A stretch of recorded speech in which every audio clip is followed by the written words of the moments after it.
വിവിധ പ്രദേശങ്ങളിൽ ഭാരതീയ ജനതാ പാർട്ടിക്ക് ശക്തിയുക്തം വോട്ട് വർദ്ധിച്ച ഒന്നാമത്തെ സ്ഥലം പാലക്കാടാണ്.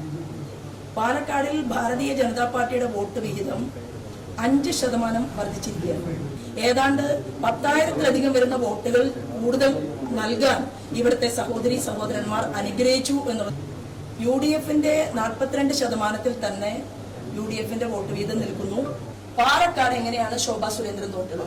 കോൺഗ്രസിന്റെ ഉള്ള 42% 48% വാങ്ങിയിട്ടല്ല കോൺഗ്രസ് വിജയിച്ചത്. മാർക്സിസ്റ്റ് പാർട്ടിയുടെ ശതമാനം താഴേക്ക് പോയത് കൊണ്ടാണ്. അപ്പൊ അതിൽ ഇനി അതൊന്നും പറഞ്ഞിട്ട് കാര്യമില്ല. ജയം എന്ന് പറയുന്നത് ജയമാണ് ജനാധിപത്യത്തിൽ. ആ ജയത്തെ തീർച്ചയായിട്ടും അംഗീകരിക്കും. പാലക്കാട്ടുകാർക്ക് 2 MLA ഉണ്ടാകും.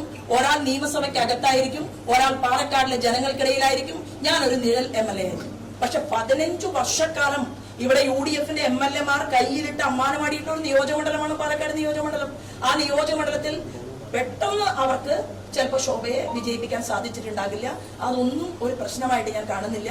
MLA ചെയ്യുന്നതിനേക്കാൾ കൂടുതൽ ജോലി പാലക്കാടിലെ എനിക്ക് വേണ്ടി വോട്ട് ചെയ്തവർക്കും വോട്ട് ചെയ്യാത്തവർക്കും വേണ്ടിയിട്ട് ഞാൻ ചെയ്യും.